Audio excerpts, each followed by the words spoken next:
Let me get my notes, because I am that bitch. I love this for her. I know. I keep making the same joke over and over, but that is really the basis of our podcast, so I'm not going to worry about it. No.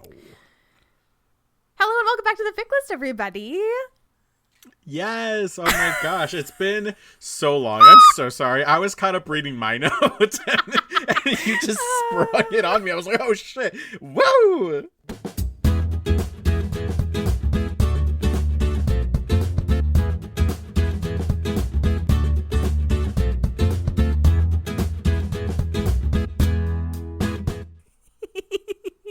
I noticed that you weren't paying attention and decided that I was going to be a little asshole about it. You rude ass hoe. I know. I loved it. You love me. Yeah. This is the basis of our friendship. It's being little rude ass gremlins to each other and being like, it's cool. It's our love language. It is our love language. Hello, Alan. Welcome back. I feel like it's been so long since last we recorded. Oh man, it feels like eons ago. It's been at least a minute. It's been at least one bathroom trip. Yes. All right. For those who are following along at home, while this episode, I guarantee you, is posted like weeks later. So sorry. The last episode was recorded quite literally moments ago. So we're just going to this is a doubleheader. We're back to our old shit. And so if it gets unhinged, that's why. Yeah, it's true. We've been going at this for a while now. Yeah. It's also 9:15 p.m. on a Wednesday. So Wednesday, September 14th, 2022, in case anyone is curious. Yeah, so we'll see how long it takes us to actually get this out and posted. It'll be hilarious. Yeah. Leave a review telling us when this posted. Yeah, comment. Let us know. The editing process of this podcast is not easy. just so you know. Anyway, welcome back. Welcome back. We're here with another episode of the Fic List for you, and that episode is da da da da. Fix it, Fic. Yeah. Y'all, I feel like I really am I'm in my winning era. I don't think that's a thing, but I'm winning. It's not my villain era because it's not villainy. I'm so happy with these two tags. Oh, amazing. I was going to say, it's really fascinating how the last tag I felt was so specific. Like, it's specific to this, trope. And Fix It is just, kind of any loose definition for what you what you think needs to be fixed. Fully. I love that. Me too. I love it. It's like the duality of man. The duality of fic. Yeah. Well, also, to a degree, this is not always true, because some people do just really revel in the canon, and that's what they're here to do, fanfic wise. A lot of fic, even if it's untagged, is fix it fic, because there's something happening in fanfic that you're like, I want to do this better. Quoth, Icarus Pendragon, aka Burke, canon sucks, my ideas are better. I want that on a t-shirt. The immortal words. Yeah, it was one of the best ways of putting it. And so Fix It is exciting because it could be anything. It could be any fic, and it can go any way you want it to go, and it's super fun. So yeah, I think this is gonna be a fun one. I agree. Yep. Let's see. Do you have much experience with fics that are trying to fix something, Aaron? Ooh, Alan. Just a little bit. For those of you who've listened to our Fan Expo Boston Ficlit episode, go back to my OTPs inevitably are all Fix It OTPs every time, because I have this propensity for just absolutely falling in love with doomed characters, and part of that is because I am queer. And queer characters are inevitably doomed. That's just how popular media is. Ooh. And I think part of that, that's just a hard truth that we're all gonna have to sit with. Yup. And I think another part of it is that they are often more interesting to play with, because you have room to extrapolate on subtext. You have different interpretations can all be well and good because there's no canon or or something happened in canon. It's well, I don't what if this didn't happen? Like, what if Quentin lived, you know? Like, this is a much more interesting story to me than what the writers put out. So, death of the author. I'm the author now. Try me, bitch. Like, yeah. So I read a lot of fic, which is why I suggested this one. What about you, Alan? I have to say, I don't. When you first suggested it, if you remember, my first question to you was, "Is that a tag I can search?" That was your question. Because to me, fix it fic, I was like, isn't all fic essentially fix it fic? But then you gave me the spiel that you just did, which I was like, okay, yeah, no, there's different ways in which fic manifests itself, and I think that fix it is one that I don't necessarily think I've had a lot of experience with. I think that in a sense I do, like a lot of my OTPs, like Naruto Sasuke, you know, Harry and Draco, you know, are not together in canon, allegedly. If you're not a coward. But I still put them together. So in my head, I'm like, well, that kind of counts. Like, that's a fix-it kind of a fic. Yeah. But I can't think of many fics I've read in the past that are like specifically like, oh, I'm going to take this event that happened in fic and I'm going to write like, oh, what if it didn't? Or what if it happened differently? I haven't had much experience with those kind of fics. So I was excited to dive in. Fun. That's a lot of my fan fiction history. We know this though. We know that you love the potential for things. I do. I love potential. Anyway, that's fun. Yeah. Did you enjoy trying to find a fix-it fic? Was that something that was like, was it hard? You know, this is a really funny story. I was several weeks behind in sending you something. A shock of shock to no one. I remember. Yep. The North remembers. Rude? It's fine. I love you very much. No. Yeah, you're right. Yeah, it was just during that period in which my brains were mashed potatoes. I couldn't think of anything. Yeah. And so when it came time and I was like, I need to find a fic to send to Aaron, I was like, okay, let me go through fandoms I'm currently like obsessing over. And I was like, oh, I really want to talk about this one in particular. Let's see if I can find anything for this fandom in the fix it tag. And there was two. There were two singular fics, and one of them happened to be like exactly what I was looking for. I was like, great, thank you.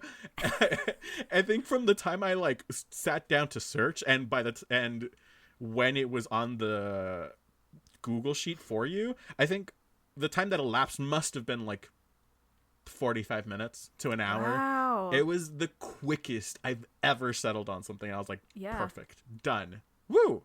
That never happens for you. No, oh my God, the relief I felt. It was great. Yeah. What about you? I had so many to choose from. I had a whole litany of options. And like, in my case, I also went fandom first because I am currently deep in the feels with Steve Harrington and Eddie Munson from Stranger Things. Spoilers. Who is surprised? And so obviously there's a ton of fic to choose from there, and I knew what I wanted right away. So that was like, there was no difficulty. Oh, so there wasn't even like a trying to choose between like two or three you really liked. You were just like, this is the one. Yeah, no, I had one in mind from the jump. It's kind of why I picked, it's part of the reason I suggested this tag, was that I was like, I'm sitting on at least one that I know. So nice. Yeah, it was straight up. But I am thrilled with the fic that you sent me because it is a fandom that I'm also really excited about, but I haven't seen the show yet. So I really want to watch it. I really want to get into it. And it's like actually on my list. Everybody always says, it's on my list or whatever. This is like well and truly on my list. It's on the real list. Yeah. Can we talk about it? Because it's like really good. Yeah. Right now? Yeah. Yeah. Great. Okay. So then you should start, right? Because we're talking about what I sent to you. Yeah, if you don't mind.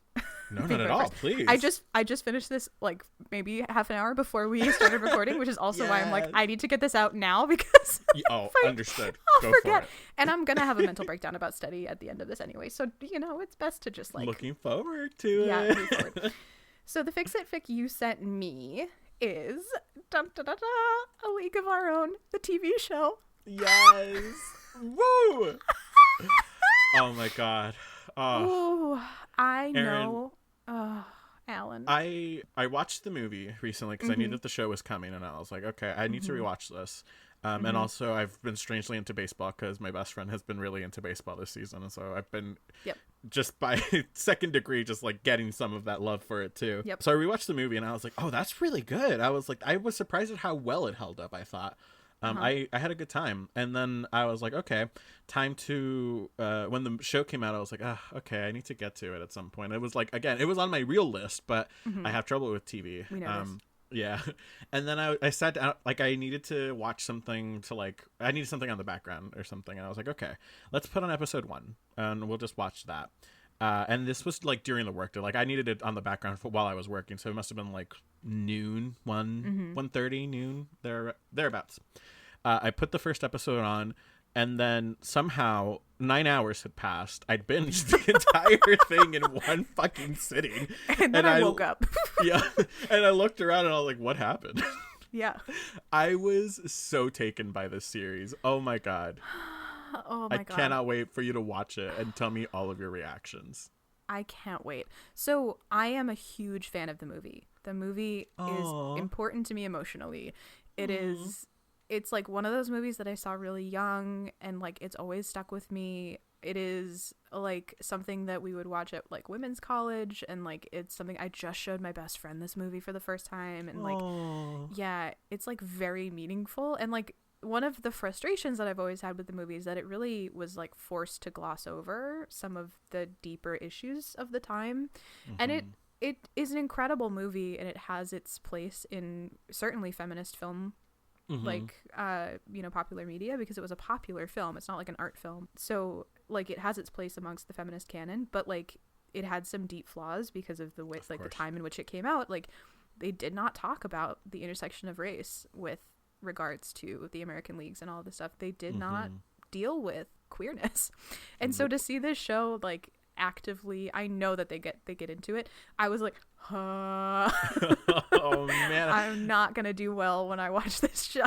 Oh man, Erin, I didn't realize you were such a big fan of the movie. Oh my god. I just purchased some Rockford Peaches patches because one of my goals for next year for con season is to have a full League of Our Own cosplay outfit, and it's been a thing that I've been dancing around for years. Caitlin will tell you I wanted to do it for Philly 2019 and didn't do it, so I want to make a vintage, like a screen accurate of the movie outfit.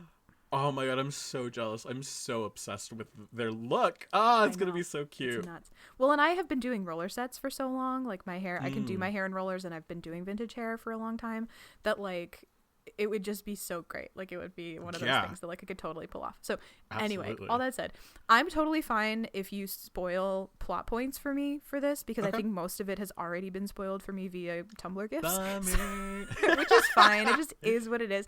But I'm happy to talk about it because it's important to talk about the fic. So this fic, all that said, I haven't seen the show, so I have no idea who these characters are. Because they're not from the movie. I was just along for the ride again. But it's Greta Gill and Carson Shaw femslash, and it is Canon Divergence Fix It Fic. And the summary, the title is You're on the Mend, Babe, by No Better Love. The summary is, what if the bar raid in episode 6 never happened? Read to find out what might have taken place if that night stayed blissful and perfect for Carson and Greta. Or a happy take on a Fix It. I love that. Yep. It's really good. It's also very accurate to the fic that I read. It's quite literally what I just read. And now to my notes. Let's do it. So the fic starts with Greta and Joe talking about things. There's some history there that I fully don't understand, but like whatever. I didn't need to delve too deeply into it. Basically, the gist of it is that Joe is much more pessimistic, while Greta is clearly has some like vague optimism regarding herself and her like sort of budding relationship with Carson. Were Greta and Joe together? Like, was that what it was? No. So Joe and Greta are like really, they're best friends. They're like found family, like almost sisters basically, and they've been kind of following each other around different cities, never really staying in one place too long, so it never looks like suspicious kind of a thing. And so now they're in the league together, and that's kind of the impetus where they find each other now. Got it. Well, they're basically having like an establishing conversation. Like that's just really the point of that opening sort of scene. it's very much an introduction on Greta, as she is, one, coming to terms with being in love with Carson, or at least having feelings for Carson, and two, navigating being queer and potentially entering into a queer relationship and what that will entail in the time that they are in. So that's kind of the conversation that they are dancing around. Point 2, there is baseball. I don't know. Yep. Baseball stuff happens. I'm not a sports ball child. They do the baseball. Yeah, they do the baseball. They win the points. They're doing fine, I guess. I don't know. What's more important is that Greta and Carson have a conversation after some baseball stuff have happened about Dana, who was Greta's former girlfriend from when she was much younger. They had gotten caught together, and Dana was, quote, sent away. And this is a particularly sobering conversation for the two of them. It's kind of them having their first real conversation about like what a queer relationship would look like for them and how they'd have to be very careful. And like Carson is picking up what she's saying by sent away. Like she does not have to tell the full story for Carson to understand that like there's a risk here, and that's why Greta is very hesitant. Yeah, because thus far in the narrative, just for some context, like they've been hooking up, they've been messing around. Yeah, but Carson is starting to want more, and Greta's like, ooh, because of this. That's helpful context because the fic does not tell you that they're screwing around. I think it was to be understood from the show. Totally valid. This is fanfic. That's the point. But without that the show context, I didn't know that. So that makes some sense. So they're getting a little bit more serious. And as this is happening, the team starts to win. Yay. This is good because players were going to start getting traded, but then they don't. I assume this is a show plot. It is. It Great. Sure is. Perfect. So as they start to sort of turn around, they don't get traded off. Greta keeps turning Carson down to go on dates to things, basically. Carson keeps wanting to like take the next step and make things more serious, but Greta is afraid of being caught. She finally, after a while, like says yes to a date. They go and get pizza and they talk about the future, and it's very cute. That's what I wrote. The team wins enough games to then approach the playoffs. There's more sports that happen while all these relationship things are going on. And to celebrate, but also to like have a date, Carson kind of talks Greta, or Greta agrees to go to a gay bar with Carson. This is also apparently a show thing. This is where the divergence happens, I think, because in the show this does not go well. Yeah. In this case, it goes great. They have a lovely time. They like Carson makes some like promises about the future. She's like, I want to stay with you. Greta doesn't really believe them. She's like, you're married. Like, I'm not going to get my heart set on this girl who's married. But like, these are nice sentiments. Like, she's enjoying her night. Point 8A, they go and have very sweet sex in the car after. They like take a little bit of a risk and they go have like some delightful sex. Yes. And then the next day, Carson's husband shows up unexpectedly at the house that the team lives in. And she basically sends him packing. She's like, no, I'm not here for your heterosexual bullshit. She doesn't say that, but that's basically the energy. And then in point 10, it's the end of the season. Greta and Carson are together. They're going off into the sunset. It's great because Carson wasn't kidding. Like, she was serious. And she was like, I see a future with you. And they have this like very sweet sort of like send-off scene of like, it's the end of the season. They're going to go and like, they might go to California because they might be able to be a little bit safer there. But like Greta's like, you know, Carson's never had to live out of a suitcase before, but it's something they're going to navigate together. And like, it's just very sweet. So that was a very sort of like plot, like point by point summary of this fic. But I think it's important to know that it's very impressionistic and it's very in Greta's head. Yeah. So actually similar to the Adventure Zone fic from the previous episode, it's very much a character study on Greta and her navigating this relationship as it shifts. So it's a lot more flowery, it's a lot more introspective than the plot summary that I just sort of like hashed out would have you believe. But it's great. That was a great summary though. Great point by point. This is why I take notes now. I love this. I love this for us. Yeah, because without those notes I'd be a mess. Things I loved about it. All of the queerness. Yes. I loved the complexity of the queer relationship. I loved the complexity of the relationships between the characters. I loved the writing of it. It was really well written. I don't understand sports, but I felt like I was fine.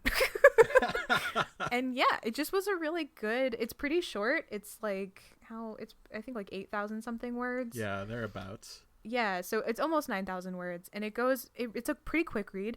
So it's one of those things, like, I think if you really like the show and are, like, really interested in exploring what could have happened if what happened in the show didn't happen, then this is the fic for you, my friends. Yep. And I look forward to rereading this when I've seen the show and actually have context for it. Yes. Yeah. I am fully obsessed with this show.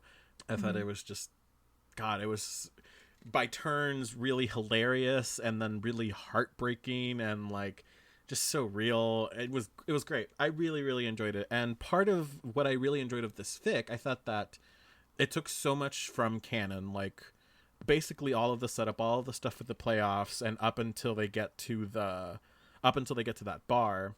And so, you know, spoilers, although they say it on the summary, in the show, they're in the bar and they're having like a nice moment of a nice evening out, and then there's a raid by the police in which Carson and Greta have to run away.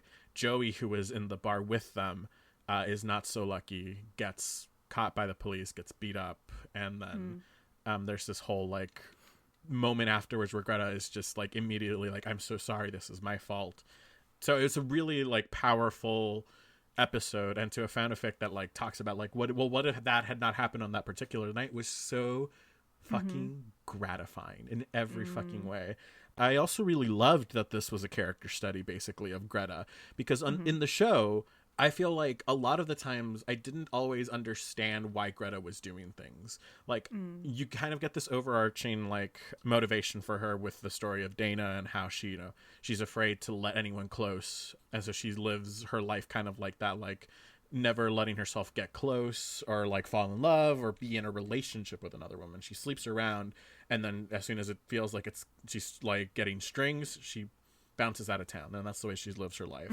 And so I thought that the author did a really good job of marrying all of the canon, because I think nearly all of the dialogue, especially in the first like 2/3 of this fic, is from the show, like specifically pulled from the show, and to have woven like even more character around that, to have like bridged gaps with Greta and how she interacts with Carson and how she sees their relationship, and this like trepidation that she feels. Like she very clearly has feelings for Carson, but is just so afraid of like expressing that because of the time they're in, and you know, all of these different things. And that's not something that I think fully comes across in the show. I might be wrong. I did binge this, so that you know, I think that you always lose something, I think, when you're like just going through a marathon of a thing. Right. But I felt like in the show, like you could tell all of that on a very like surface level, but it's also an ensemble show, so there's so many like characters you're kind of parsing through. So it was lovely to get a fic that really like delves into the side, like her psyche and like what she was thinking, and to have done it so well and marrying it to the canon. I adored it. That's amazing. Yeah, this is it. I gotta watch this show. You need to watch the show so bad. Yeah, I really everyone do. should watch the show. Yeah, it Give seems it a try. great. Yeah. It seems lovely. It's also Carson, the actress who plays Carson, Abby Jacobson, was a star and / co-writer of Broad City. Yep. Which I adore. I love Broad City. And then when I came and I started watching A League of Their Own, I'm like, okay, I have to make peace with the fact that it's not going to be like the same type of humor. And then it totally was. Somehow, like Abby Jacobson's like humor is so like contemporary, but also fits in this really. It's a strange dichotomy. I hope someone else can tell me if maybe I'm wrong, but I was like so charmed by the humor. It was so funny. That's awesome. I was not expecting that. I love that. Darcy Carden is Greta, right? Yep. She does an amazing job. And everyone does. That show is so well cast. It's incredible. That is definitely one of the things that I've been seeing floating around, is just like the strength of that cast is what like partially like what makes the show really special, is that like it's just heavy hitter after heavy hitter, and they all like very clearly understood the assignment and took it really seriously, which I think when you're like, I hate to say it, but when you're making something queer, you have to understand the assignment, and you better step up, because there just isn't enough out there on the main stage. There's like tons of indie queer stuff that is incredible and like deserves its due, but when you're talking about a platform like Amazon, like or, you know, Netflix with Heartstopper, like, you do, like, for better or worse, there's much less out there that is explicitly queer. So you end up being somewhat representative of the community. And so when you have actors, regardless of their personal backgrounds, like, taking it seriously and giving it their all and putting all of it in there, like, that is so important. And it shows when you take it seriously. And it's not just sort of like a clickbaity, like, we're doing this to, like, appease a demographic or whatever. Like, when you're trying to be thoughtful with it, that comes through and is successful. Yeah, I cannot recommend the show to anyone anymore. Like, I recommend it so highly. It's one of my favorites that I've seen this year. It's so good. Amazing. Well, it's on my list. So what would you rate this fic, Aaron?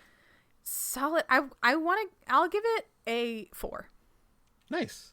We'll take it. And like, because I think it'll probably mean more when I have the context behind it, and more of the context was necessary for this fic than others that I've read that were not like that I wasn't familiar with, so I had a hard time with that. I don't like, but it was still great. So yeah, 4. I'll take a 4. An Aaron 4? Are you kidding? That's excellent. I've been the really nice one this year. in a stunning turn of events. You have been. Yeah. I don't know. Burke showed up once, and now I'm a nice person. I know. I was like, okay, yeah, she's always this nice. You're like, you're full of shit. You teacher's pet. You got a little brown on your nose there. Ooh, gross. Oh, burn. You're not wrong. Oh, moving right along. Yeah. Yep. I'd give it a 4.3 personally. Okay. But that's because I had the context. Yeah. Yep. Absolutely. That makes total sense. Nice. Can we talk about Steady now? Well, I get to talk first. You do. Go ahead. Great. So moving on to the fic that I was assigned this episode. It's called Besides All the Glamour, open parentheses, All We Got Was Bruised, close parentheses. It's on Archive of Our Own, and it's written by House Hinka _love. It's definitely a Green Day reference because it's Hoshinka. Great. There's a song. It's a song. Hoshinka? Hoshinka. Yeah. Hoshinka _love. Yeah. There's a song by Green Day. Hoshinka is a girl with a peculiar name. Anyway, moving on. Great. Anyway. The summary reads, he knew through rumors and jokes and the literal handcuffs hanging on his wall that Eddie liked things rough. Probably liked his partners rough and strong and durable in a way Steve hadn't been since the first time he swung a baseball bat full of rusty nails at a monster from an alternate dimension. Since Jonathan and Billy and several unnamed Russian officers had each taken a turn at making mincemeat of his face. Since chipped teeth and concussions and broken bone after broken bone. For all his bravado, for all the time he spent chasing down demons and play-acting a hero, he knew the second Eddie laid his hands on him, he would crumble.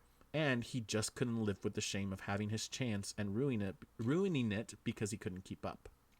Or the one in which Eddie Munson lives and Steve Harrington learns that it's okay to want. Yeah. Another excerpt summary, which we It's an adore. excerpt summary. But it has an or. It has an or. I was going to say, but the or, as usual, is like, yeah. I think this or is maybe a little too open-ended, but fair. Yeah, so this fic starts post season 4, post Vecna, and Steve is at the hospital watching Eddie recover. So in this fic, oh my god, I've forgotten his name. Steve. In this fic, Steve actually pulls a dying Eddie through the portal back from the Upside Down so that he doesn't die there. And they are able to get him to the hospital, and like it was a very close call, but he's still with us. Thank God. Truly. Yeah. And so the first part of this fic is just Steve, wanting to see that Eddie is okay, and like Steve kind of processing the trauma of what all they just went through. Eventually Eddie does wake up and Steve is about to like bolt out of there, but he notices that Eddie is like really grateful that he's there. He looks really grateful to have him there, and then you're like, oh, okay. And slowly and surely they start to like hang out a lot, and at first it's like them kind of you know, kind of having no one else to talk to about the shit they kind of went through, and processing all of that trauma. And then slowly but surely they become friends, and Eddie starts coming around the video store, the family video store that good old family video. We love a family video that Steve works at.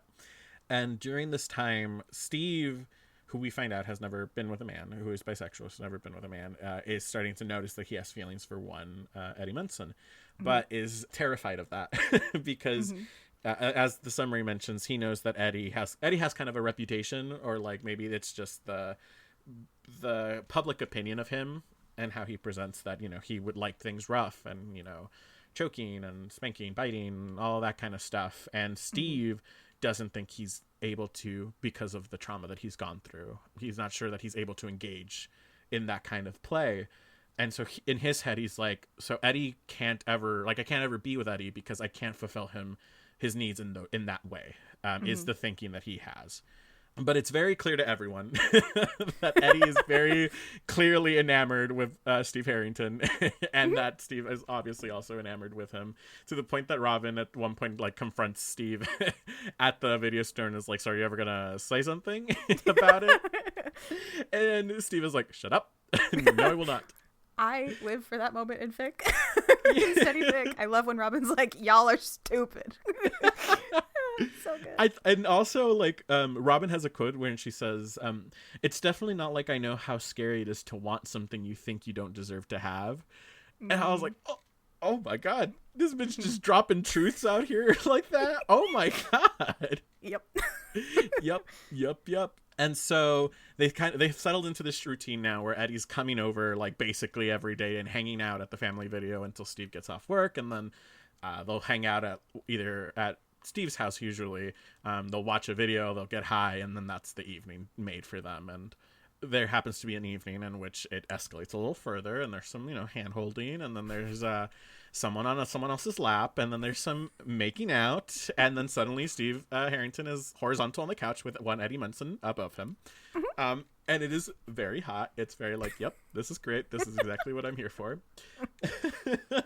And then in the throes of passion, if you will, Eddie puts his hand on Steve's throat to kind of, you know, there's a little like airplay. That's actually an Apple thing. Breath play. That's the word I was looking for. Never mind, he says. Scratch that. Can we cut that? Yeah. No, it's staying in. Great. I love it. Yeah, so he puts his hand on Steve's throat to kind of start, you know, some play in that direction, and Steve is triggered basically and has a whole like panic attack about it, and is remembering all of the, you know, times that he's been like abused, for lack of a better word, by all of the like demons and villains of the Stranger Things series up until now. And so he like immediately, and Eddie's immediately, to his credit, is like, oh shit, you know, hands back, I'm, you know, so sorry, did not mean to trigger you. And Steve is like in tears, basically curled up on the couch, and is like, you know, I know that we can't ever be together because, you know, I know how you like things. And Eddie's like, what are you talking about? And hang on, let me find the actual progression because I think it's important. Oh yeah, so I forgot that Steve actually, it's not just necessarily like a panic. I guess like he blacks out. He like almost passes out basically from as a reaction to the hand on his throat. And he's like, I'm so sorry. And Eddie says, no, don't apologize to me for this, Steve. You don't have to. And it was so sweet. And like Eddie's immediately like trying to like, you know, tells an inside joke or something. And then Steve starts crying because he's like, oh my god, this is the most perfect man. Yeah, so at one point Eddie's asking like, oh, so are you okay? And Steve's like, no, I am not. And this quote, Eddie Munson says basically, oh yeah, I guess I'm full of stupid questions tonight. And the quote says, and then, because he's quite possibly the bravest person Steve has ever met, can we talk about it? Yes. Oh my god, I was like, of course Aaron sent this. was my first thought, but then B was like, that's amazing. And Eddie's basically like, you know, so what was it exactly that triggered you? Was it that, you know, did you want me to kiss you at all? And Steve was like, well, that's a stupid question. Yeah. And Eddie's like, okay, so then what's the problem? And Steve says something to, like, is unable to verbalize exactly what it is. He has all this inner turmoil, and he says, oh, I just don't want to be hurt. Mm-hmm. And Eddie is like, oh, okay, so you're already thinking that I'm going to hurt you based on the stuff that you've heard from other people. Eddie immediately thinks it's like a reputation kind of a thing, where Steve is like, actually like, no, I just don't like pain. I don't like being like, it's not part of it. It's a squick for me. I don't like being in pain during This is sex. a me thing. This is very much a me thing. Yeah. Yep. And so then they have a very open, beautiful conversation about boundaries, and like Eddie says, okay, I know the throat is a no-go, what else is not good, like what do you not want me to do? And I don't remember the other one actually, because I think he has one more. Do you? I do remember, because it's restraints, that's the other one. Yeah, he doesn't want to be restrained of her. And Eddie's like, okay, yeah, we can definitely, like, heard loud and clear, we don't have to do those things, like I want to do what my partner likes. And so then Eddie also offers up something that he's not comfortable with, which is biting. Mm-hmm. He's like, I don't like being bitten. Something about those demon bats really turns you off to it. Yeah. And it's fair. Yep. Have you seen this most recent season, Alan? No, of course not. Oh, great. Dumb question. Speaking of stupid questions. Yeah. That's how he actually dies, is he gets eaten by demo bats. So yeah, I did. That was a fun line. Like I know the context of it, and I've seen the like clip. Yeah, very sad. But yeah, that's his thing, and he's like, that's what I don't like. And basically from then on, they have just really beautiful intimacy. They have like, they go up to Steve's room and they're like exploring each other, having like sex. Although the actual sex is not portrayed in the fic, and I feel cheated and I feel robbed, and I am gonna leave a very strongly worded message in the reviews. Great. And then the next morning comes after this like really beautiful night, and they're like basically together, and Steve wakes up alone in his house in his bed, which he rarely ever sleeps in, which I thought was really sad. He's like, I usually just pass out on the couch. So he's in his bedroom for the first time. He wakes up, Eddie's not there, and so he like looks over the edge, and he's like, oh, maybe like his clothes are here. He's in the bathroom or something. Clothes are not there. He doesn't hear anything from the like bathroom, so he knows it's not like a shower situation, and he's just devastated. He's crushed. He's like, I fucked it up somehow, and this is awful. Steve. Sad boy Steve. Sad boy Steve. Yep. And then he heads downstairs, and of course Eddie's in the kitchen like making breakfast for them, and it's all a happy ending, and it's adorable, and I loved it. Yeah. And yeah, that was the fic, and man, did I enjoy it. I had a wonderful time. This is the second Eddie Munson fic I've read for this show. Yes. And I have to say, this fic made me get it. I got it. Right? Yeah. Right? I was like, oh shit. Hell yeah. I'm here for it. Which is why I'm upset there was no sex scene. I'm just kidding, mostly. But man, I was like, ooh, it's warm in here, isn't it? It was written very well. And that like... Oh my god, I have to read this quote. That's the only other quote I pulled. Eddie looks him dead in the eye. No bullshit. No bullshit. Let me like you as you are, he says, as if that's not earth-shattering. And that, I think, is kind of the emotion, like the through line of this fic, and that Steve is so scared of like letting people in. Again, kind of what we were just talking about with the Hanahaki disease. Is so scared to let himself want anything, because he's like, any number of things could happen. Like, I'm not good enough. Like, I could lose people. Like, I've seen people die. All of these different things.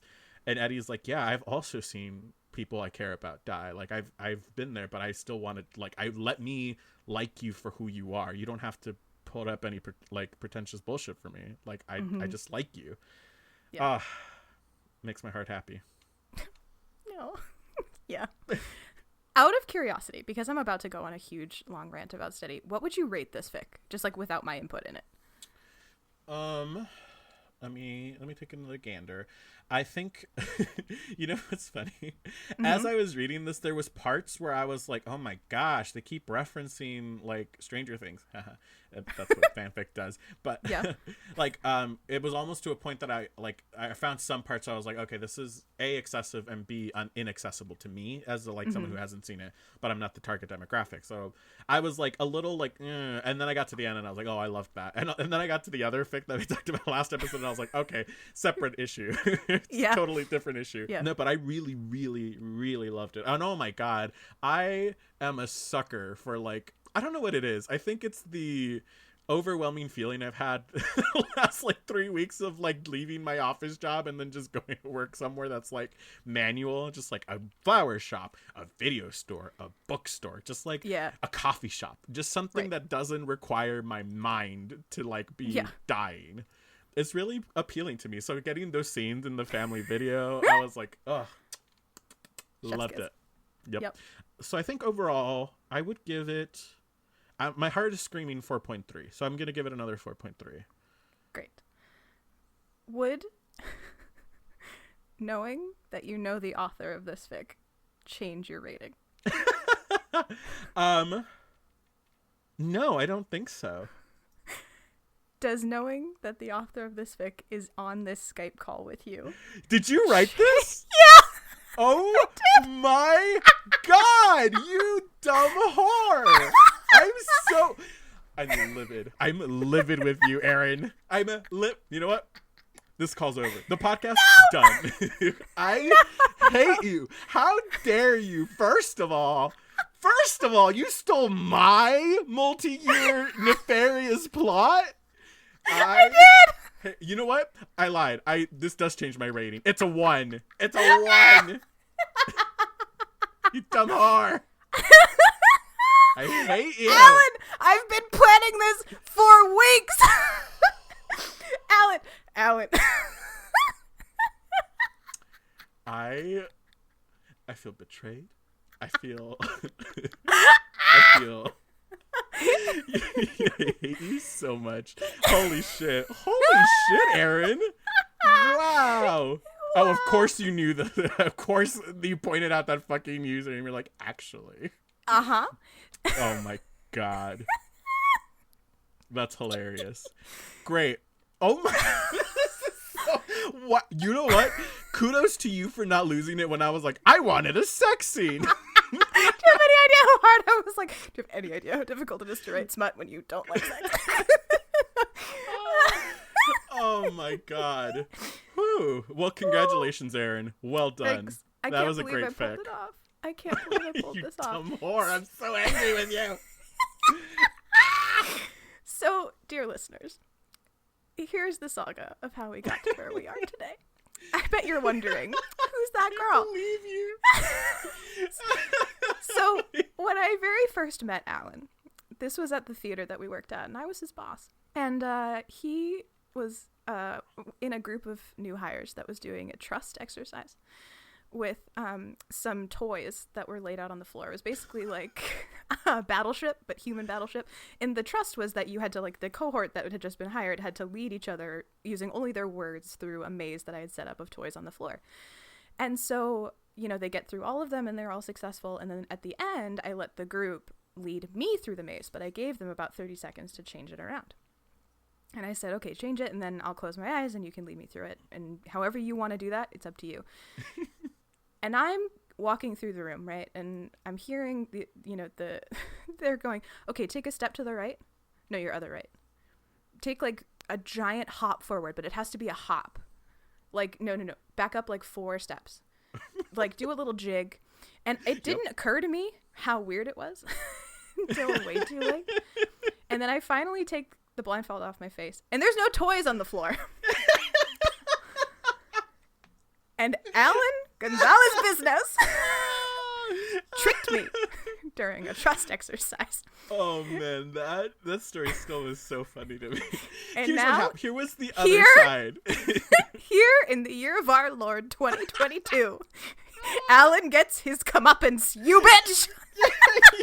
Damn. What? A round of applause, everyone. A round of applause. Here's the way that I saw that story, fellas. Yeah, I was your new lies. to the area, did not know anyone. I was like, oh God, I want to make a good impression on people.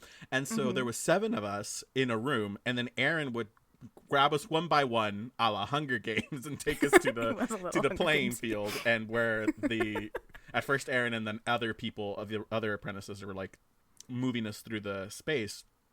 And as I was sitting waiting to be called, I was like, I bet this is like a meta exercise, and there's really nothing on the ground, and you're just supposed to be able to fully place your trust on the people that are leading you through this quote unquote maze. I was positive in my heart of hearts that that's what was happening. My turn gets up there. I get called. I get blindfolded. I go onto the room, and they're like, all right, you want to walk forward 3 steps. And I was like, okay, 3 steps. And they're like, okay, now turn slightly to the right or something like that. And I was like, okay. And I was being really like loosey goosey, because again, I knew in my heart of hearts there was nothing on the floor. And so I like do a really large turn, and my foot nudges something, and I freeze. And I'm like, oh no, there's things on the ground. And so then I understood I was wrong. And so then I go through it, and every one of us goes through it. And Aaron very graciously is like, all right, now to show you all that, trust is two-sided, I'm going to let you do it. I'm going to wait outside. You guys have 30 seconds or whatnot. And we're like, okay. I look up. I lock eyes with the other education apprentice, which was my focus. I looked up. I locked eyes, and he was looking at me and just nodded. Like, because I obviously had told everyone after we were done, and I was like, except Aaron, it turns out. I told all the apprentices, like, I thought that's what was happening. And so we were like, this will be fun.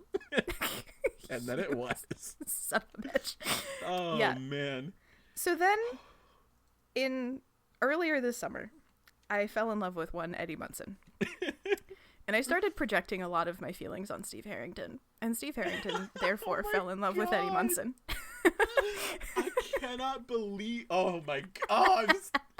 I am equal parts livid and like just so deeply impressed. Like, I want to like give you a standing ovation right now. I want to throw roses at you. Thanks. So this idea wormed its way into my brain where I was like, Steve Harrington does not think he can be loved. That is like the core of who he is as a person, because one of the things that happens to him earlier in Stranger Things is that he's in love with Nancy, and he thinks Nancy's in love with him back, and then he discovers pretty horribly in that bathroom scene that like she does not love him, and she's not gentle about it, and that's gotta fuck you up, right? So I was like, what if we took some trauma sprinkled in a dash of emotional constipation, and threw Eddie Munson in there, and like the little chaos gremlin that he has this reputation, right? Like, you can kind of go one of two ways with Eddie, where either he's like a super virgin, which is also fair, or there's also very much a fan and interpretation that like he knows he's queer. He's been out to himself and his family for years, like, or his uncle, I should say, that he's like been out. He goes to Indianapolis on the weekends and goes to like king clubs and stuff. Like, that's who he is, which can be supported by the text, I think, to a degree, because he's in the middle scene and he's slightly older. So it was like, okay, yeah, this is the version of Eddie I want to play with. And then I messaged Mai. Oh, so you're complicit in this, Mai. Mai and Caitlin are complicit. You all have You have an enemy now. The only person who doesn't know about this is Evelyn, and that's not Evelyn a slight on Evelyn at all. Yeah, I just didn't find time to like talk about this with Evelyn. But I reached out to Mai and I was like, same team. And I was like, Mai, I want to write this thing. It's really wormed in my brain. She was like, do it. Literally just like 5 texts of do it. And I was like, okay. Yes. So then I was like, wait, what if I send this to Alan under the guise of it being a fanfic that someone else has written? I hate you. And that is what motivated me to finish this fanfic in time for our previous recording date of a month ago. Oh.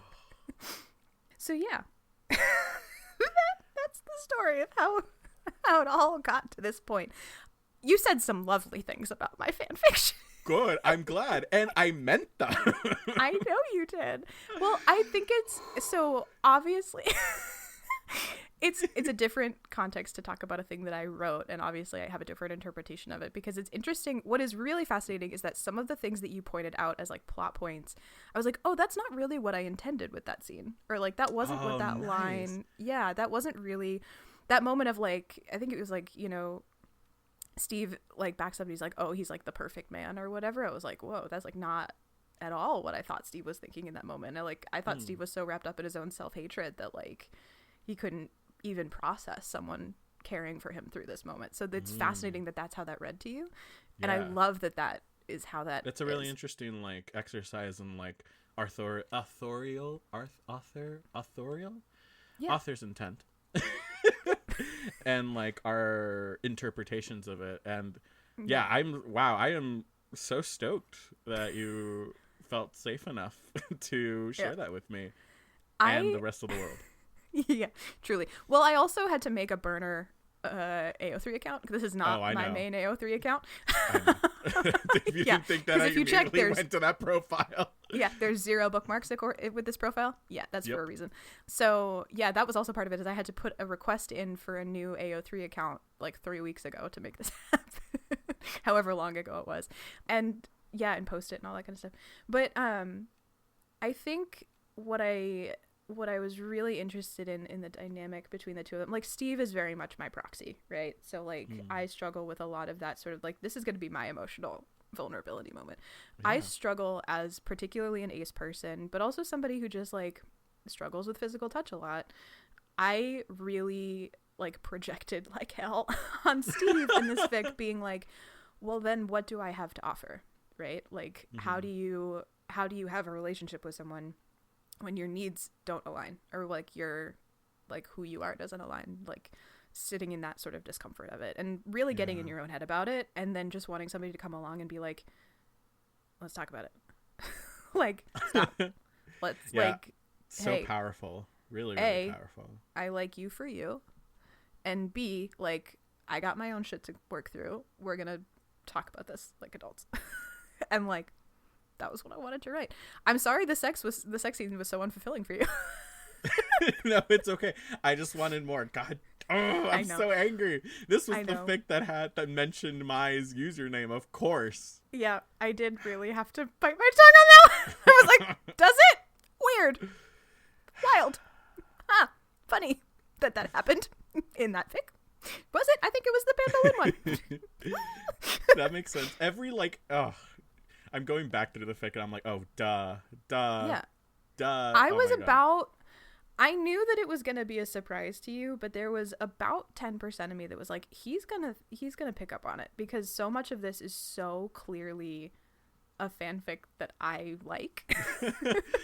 But that's not hard. You know, like usually you always send something that I think both of us, you know, in some one way or another, we send things that resonate in some way with us.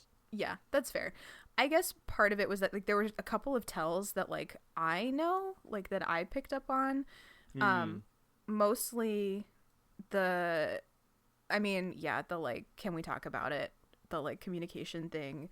There's a line towards the end where Steve is like, he sees an endless future laid out ahead of them, diner dates. I was like, yep. And like, who doesn't love a morning after? Like the morning after scene in general was like so everything that I love in fanfic just regurgitated that I was like, he's gonna probably pick up that like this has like one too many things on the checklist of Aaronisms. He's gonna be suspicious. But no, he was not. No. It might shock you to hear, I don't think about your Aaronisms when I read fic. It might shock you to hear, but the world does not revolve around you. No, I just mean like, I'm thinking of my list. I'm like, yep, check. Also, I cannot believe you had us in the first half, Aaron. I ain't gonna lie. As far as like Steve waking up alone in bed, I was like, well, clearly he's like in the shower or something, or he's gonna like hear him like in the kitchen, and then nothing. I was like, Aaron. Yeah. Well, I guess not Aaron. I was just like, author, no. Yeah. You really made me. You scared me for a second. I scared Steve. Which in turn is like a projection of you, so you scared yourself. Yeah, really. Well, there was a piece of me that was like, okay, you can make it like, you know, bathroom, whatever, but I really wanted Eddie to be having a fist fight with a really overly complicated coffee pot. I just had this vision, right, of like Eddie being somebody who like almost definitely drinks instant coffee, right? Like that is who this man is. He probably heats water up on the stove and drinks instant coffee. And for him to like walk into the Harringtons kitchen, the Harringtons, who have the nicest of everything that they never use, having the most complicated coffee pot that the 80s can offer, and just standing there going, shit, fuck, son of a bitch.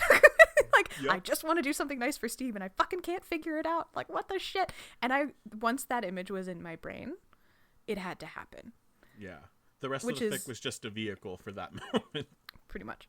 Well, the couch makeout scene was also very prevalent in my brain. Good job. Can I tell you something that might get cut out of this episode? Yes, immediately. That's that initial, before he freaks out, that couch makeup scene. Yeah. That was my basically like first makeout experience.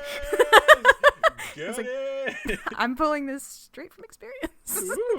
So people in the comments were like, them making out of the couch was like, so I could like sense every minute of it. I was like, me too, bitch. I remember. Me too, bitch. Oh my god. Can we talk about, like, this was well received, Aaron? Like, good for you. Like, a good amount of kudos, a good amount of comments, good hits. Well done.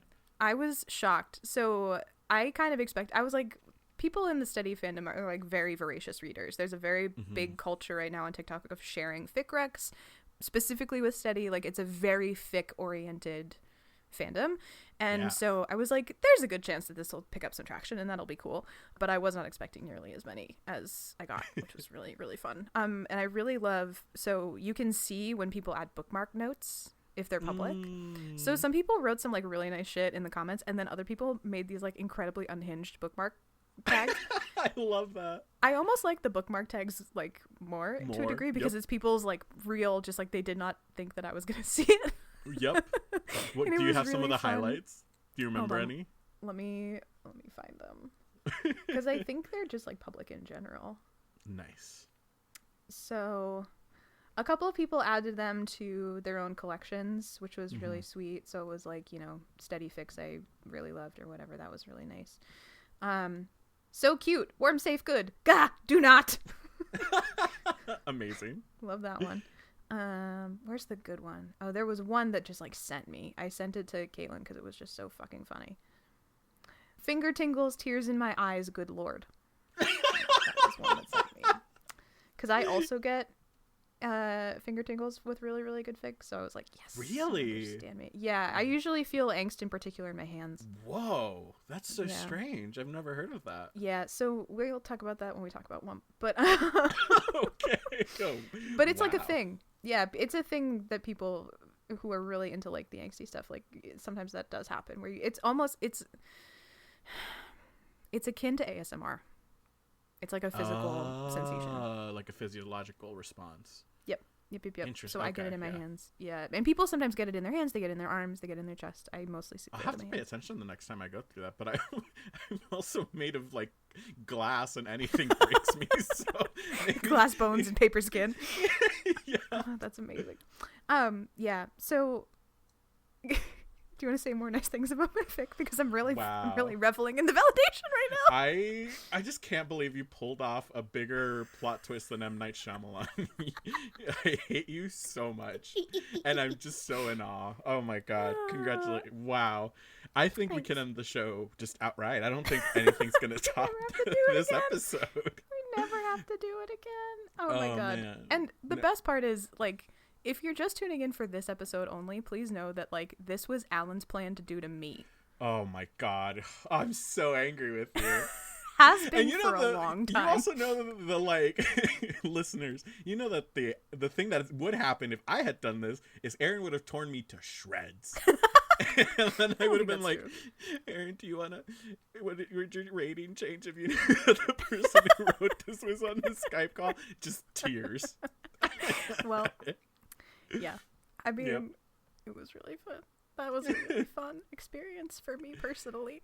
I'm glad you recorded that. Fucking like stitch that. This needs to be a TikTok. Make this a TikTok. It's going to be. There's a reason I recorded it. Oh, I hate you. Caitlin also demanded that I send her the recording tonight. Of course you did. Oh, man. Caitlin, you know what? we're out. We're donezo. Yep. I can't believe this. Remember when I was like, do you want to come over or do you want to do this over Skype? And you were like, we should probably do it over Skype. I was like, yes. Thank God. You don't have to figure out how to set up a secret camera. Uh-huh. Because I was very much like, I don't know how I'm going to do that. He'll know immediately what's going on. But yeah, that was really funny. Well done, Aaron. Just like all around, not just on the like ploy, but also like, yeah, that was a really, really good fic. Thanks. I thought it was, so well written. It was lovely. I thought I wish I'd seen some more sex, but that's fine. It had a couple of excessive Stranger Things references. I can take that criticism. It's fine. Yeah, and again, once I like read a different fic that was like, oh, this is like actually inaccessible. This was fine. This was just like, okay, I just need to like think a little harder, or like if I really want the answer to that, I need to go look it up. Yeah. But yeah, I cut a lot of lovely references to canon in the editing process, so it's fine. Nice. Good. Yeah. I'm glad. Thanks. Yeah. I will take my 4.3. It? I mean, that's not fair. I do. One thing that is really annoying is that I keep going back and seeing little things that I would like to change. Yeah. And I've had to like really just accept that like it's done. I need to like walk away from it. Also, I don't know if you saw this, but the word count is exactly 9,600 words. Yeah. And that's because when I posted it, it was 95.99. And Caitlin texted me and said, "What the fuck? Add a word. Fix it. This is driving me nuts." Well, she didn't tell me to fix it. She basically said you couldn't have added one more word to make this an even number. And then I went back and split out an it's to an it is. Genius. And now Absolute it's a genius. perfect word count and I can't change it. Well done. Yeah. And but also though, I think in. it's that like it's that concept that like art is never perfect. You just as an artist have to be okay with being like, okay, it's done, and like whatever mistakes or whatever things I wish might have been different. It's like it's a time capsule of what you wrote, of what you were feeling, what you were thinking at that precise moment. And I think that's wonderful. Fully. And like definitely I tried to remember, I was like, when I read a fic, I don't sit there, like even for this podcast, I don't sit there and nitpick each little line or whatever and try to like talk about like, well, I would do this different, or like this phrasing is whatever, this word is used too many times, blah blah blah. Like I would never do that. Like we might have criticisms of a fic, but they're usually like, it's not nitpicky, and it's certainly not in like perpetual state. So I was like, okay, no one's reading this being like, you used the word languid twice just too many times. Can you tell that I've used the word language twice and I know it? So, yeah, apparently. Yep, I did. And so there's like moments where I like want to fix it, but I'm just like trying to like live with it being done. Because I am ultimately pretty proud of this. I think it's fun. I'm starting, but not committing to a not exactly sequel. Like, basically, another worm crawled into my brain, and I said, my, what should I do? And she was like, write it. And that fic is going to be from Eddie's perspective after they've been dating for a little bit, and him being like, basically just kind of like counting down the days until Steve realizes that he can do better, and like loving him and being like very happy with the situation that he's in, but like like feeling like it's finite, like, and Steve like kind of like still working through a lot of his issues, like really taking umbrage with that and like struggling, like being upset that is how he would think of him. And it's strengthening their relationship and having that sort of like come apart, because I think if Steve's issue is that he's afraid no one can love him, Eddie is equally afraid that no one can love him, but for different reasons. Yeah, exactly. And I feel like I find that that's universal. I think like most people are afraid that they are unlovable or are not worthy of being loved, but all for different reasons. I feel like Eddie's version of that is no good thing can last. I don't get good things, and I certainly don't get to keep them, so like how long until Steve realizes? And so that was like sort of the impetus of like, okay, oh my god, that's gonna be a really good like companion piece. That's a good duology you've just created. Thanks. I can't wait to read it. I'll send it to you. Please do. Yeah, that's fun. I guess I didn't really talk about Steady in this other than that I'm obsessed with him. I think you have, though. Great, as long as we all know that is the thing. This is I have a question for you. Answer for you, Daily Double. Is the title a lyric? It is. From Green Day? No. No? It is from Mariana Cross by Ghost. And I think probably the title of the next fic is going to be from My Chemical Romance. Incredible. So let me ask you this. I've always been curious about this. Did you write it with that lyric in mind, or did you like write it while listening to it, or was it just something that afterwards you're like, this fits, and I think it encapsulates it really well? As I was writing the fic, that song blew up on TikTok, and I was like, oh, that could be interesting. So I read through the lyrics of it and just kind of landed on this line, and it stuck. Nice. Yeah, it wasn't super intentional. And I like Ghost just in general as a band. I've listened to more than just that one song, although I think that one song is a hit for a reason. And that line just, I think, really, to me, was really indicative of sort of Steve's whole deal, where it's like he's held up a lot of the times in canon as like Steve the Hare Harrington, cool kid from Hawkins High, like rich kid with, you know, parents who are gone all the time so he can throw all these parties. And behind that is all of this like deep-seated trauma. And like it doesn't all come from the upside down, I don't think. Like we don't ever meet his parents, but you can't possibly argue with me that they are not at least neglectful. Neglectful, right. Yeah, so like this sort of like behind all the glamour, all we have are bruises. It was like sort of a fascinating Steve Harringtonism to me. Yeah. That's great. And I feel like Eddie Munson would fucking love My Chemical Romance. So I'm sure you'd be right. Yeah, I think it works. I intentionally did an excerpt summary so you wouldn't pick up on it that it was me. He was a misdirect. Okay, then actually, thanks for bringing it up. Did it have to be such a long excerpt? I cut it. It was going to be longer. That was the cut? I was going to make you read the whole thing. Somebody was for me. Oh my god. That was my little joke for myself. That's hilarious. Kudos. I cannot believe you didn't break once. It helps that I'm hiding behind my microphone so you can't really see my face. Fair. But yeah, no, the summary was the worst part. Trying to summarize this fic was a nightmare. Tagging was also kind of hard. But I came up with a couple of nice tags that I liked. You can probably experienced Eddie from My Cold Dead Hands. Is that one of them? Like hint of Dom sub undertones. Yep. Yeah. Because it's really like, oh, this is also kind of interesting. Like I think I was writing it with the intention that Steve had like heard things about Eddie that may or may not have been true. And so when he goes for his throat, I wasn't thinking of it as trying for breath play right away. I was just thinking like he happened to be touching him and he hit his throat and like it triggered him. So I wasn't thinking of it with that intention, but like it makes sense that you would read it that way. It was just sort of another interesting moment of like, oh yeah, that does come across differently to readers than it does with authorial intent. Yeah, I also think that probably plays really well into like into that particular situation where Steve is like has all of these preconceived notions, and I guess, you know, maybe I did as well, or if you were just really good at writing that at those kinds of expectations that subliminally I was also looking for them, you know, because that like the handcuffs over the bed or whatnot, I was like, okay, so this is like that's what this guy's jam is. And I was like, okay, fine. And yeah, you don't realize that you are also in Steve Harrington's boat where you're like, oh yeah, I have this preconceived notion. Yeah. And one of the sort of interesting things that's happened a lot in the steady fic world is that a lot of people have latched onto them in BDSM relationships of various and sundry kink levels.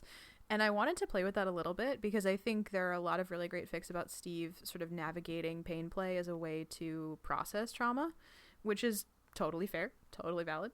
But I was like, what would happen if like he really just like he knew he couldn't do that?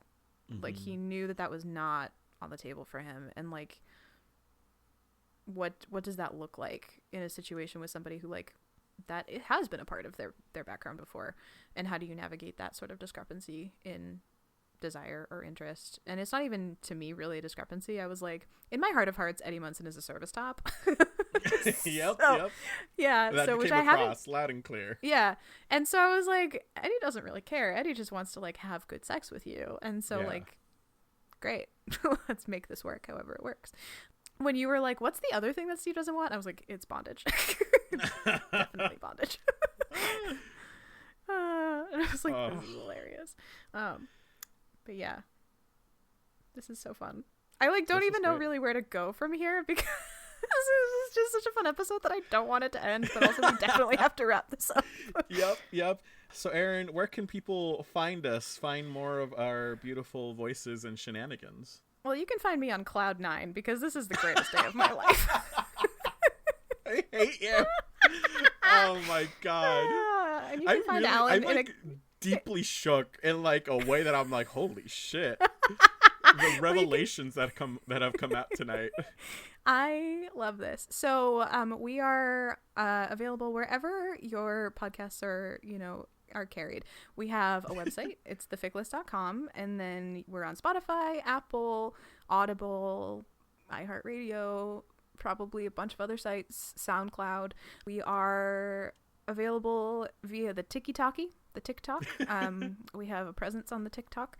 I am going to be fascinated to see if people from TikTok, or like if our listeners like go and read my fic and the hit count goes up. I think that'll be really funny. Yeah. Hey, leave a comment and then tell her Team Alan, #Team Alan. Oh, Alan, you have to leave the strongly worded comment now. You have to. I want it. Yeah, I will. I absolutely will. That's great. That's going to be what I do before bed tonight. Perfect. Like as soon as you said that, I was like, do it. give me a novel's worth of complaints about my Wait, no, because then you'll know my I'll do it. Can I do it anonymously? I don't know. I guess so. We'll figure it out. You're gonna have to get a burner account the way that I got a burner account. Which has to be different from the burner account that I eventually send you a fic with. Right, which also has to be different. Yep. So get a third email address. It did take a couple weeks to get my burner account, so think about that. So anyway, so we're on TikTok. We're on all the social medias, Twitter, mostly. We are technically on Instagram, but like for how long though? And we don't go to Facebook. Check us out on Tumblr, theficlistpodcast.tumblr.com, with my co-conspirator, Caitlin. Who has been very kindly hiding this from Alan as well for the last month and a half or so. Yeah. Traitor. And encouraged all of my devious behaviors. Sat next to me on a train to New York City while I wrote the sequel in public. Yeah, we're trollops. It was really fun. And let's see, what else? We have a website now. We do have a website. It's theficlist.com. I said that at the beginning. Well. Did you though? I did though. I know you can't trust me anymore, but joke's on you. Trust was broken in 2016, Alan. This was my revenge. Whatever. I was like, this is the greatest day of my life. And so if you want to read along with us, there's a Google Doc. It is linked in all of the episodes of our podcast, so you can read the fics that we are talking about, which is hilarious in this particular episode. If you want to recommend us a fic, it can be something that you've written. Ooh. Yeah. Or something a friend has written, or just a fic that you really like. There is a Google Doc that you can do that with as well. Please bear in mind that we got a backlog. We are just not keeping up with. So TBD what we're going to do with all of those. But you can. The form's live. It's there. Unless it's not, in which case we took it down. I don't know. This episode exists in perpetuity. The Google Doc may not. Who knows? Yeah, who knows when you listen to this. Yep. For business inquiries, if you want us to for any business, I don't know. The Fic List we do birthday parties, bachelorette party. Now that I've revealed all of my own sort of neuroses via Steve Harrington, maybe we could meet. Maybe I could meet Joe Quinn. Oh my God! Someone send this to Joe Quinn, please. I know, Joe Quinn. Please come talk about your experience with fandom on this podcast for like a hot minute. I have concerns for that man, mostly just for his safety, but boy, am I in love with him. And on that note, thanks for listening to another riveting episode of the Fic List. Thanks everyone. We can only go down from here. This is the peak. Just kidding. Always a pleasure. Always. Love you. Love you. Bye. Bye.